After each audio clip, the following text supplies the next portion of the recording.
sini aku akan menjelaskan gimana sih pengelolaan keuangan pra, saat, dan pasca atau prediksi COVID-19 ini.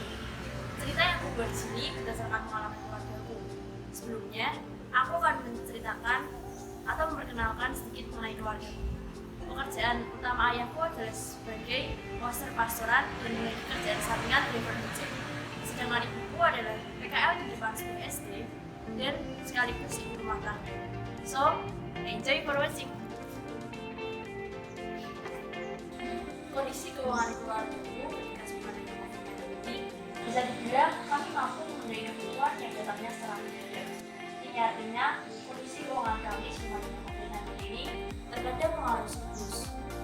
Surplus ini disebabkan karena adanya ayah saya yang bekerja sebagai driver ojek ketika malam hari. Ketika sebenarnya pandemi COVID-19 ini, aku sering sekali yang namanya pesan makanan melalui GoFood, GrabFood, sering ke kafe, dan juga sering ke mall. Ketika pandemi COVID-19 datang ke Indonesia, aku dan keluarga pastinya kaget dan panik. 1-2 bulan pertama, keluargaku masih bersikap biasa saja, dan salahnya kami di sini adalah tidak menyiapkan dana darurat karena kami masih tidak menekan angka pengeluaran yang tidak penting. Nah, sejak adanya COVID-19 di Indonesia, aku sudah tidak mengizinkan ayahku bekerja sebagai driver Gojek karena tentunya bahaya sekali. Dan otomatis ibuku sepenuhnya beralih ke menjadi ibu rumah tangga karena pembelajaran sekolah diubah ke pembelajaran jarak jauh. Hal ini tentunya membuat kondisi keuangan kami ketika memasuki bulan Mei awal, kami merasakan yang namanya kondisi keuangan kami mulai pas-pasan untuk memenuhi kebutuhan. Apalagi ditambah dengan adanya beban pengeluaran di bulan Juni hingga September, sehingga kami memutuskan untuk menekan angka pengeluaran yang tidak penting. Dan kami mulai menghemat uang dengan cara jarang untuk membeli makanan dari luar. Karena kondisi ini, ketika memasuki bulan Agustus awal, keluargaku benar-benar menerapkan yang namanya makan apa adanya. Hingga kami sempat merasakan yang namanya makan sambal dengan tahu, ataupun sambal dengan ikan asin sayur. Hal ini kami terapkan ya karena adanya beban pengeluaran di bulan Juni hingga September. Sementara ayahku sudah tidak bisa menjadi driver Gojek lagi. Namun, aku bersyukur karena saat ini kondisi keuangan keluargaku sudah cukup aman dan bisa terkontrol untuk kedepannya.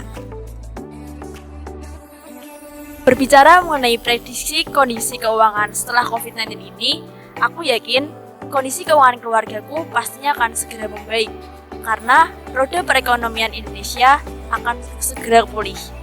Setelah semuanya nanti normal, aku dan keluargaku akan sangat menerapkan sistem tabungan dana darurat. Bagi aku, tabungan dana darurat sangat penting dan sangat berdampak bagi sebuah keluarga untuk memenuhi kebutuhan-kebutuhan yang bersifat mendadak dan juga darurat. Setelah mendengarkan cerita pengalamanku tadi, sekarang aku akan berbagi beberapa tips mengenai cara untuk mengelola keuangan di tengah pandemi COVID-19 ini, agar keuangan kalian tetap terkontrol dan bisa memenuhi kebutuhan di tengah pandemi COVID-19 ini. Ikutin terus ya.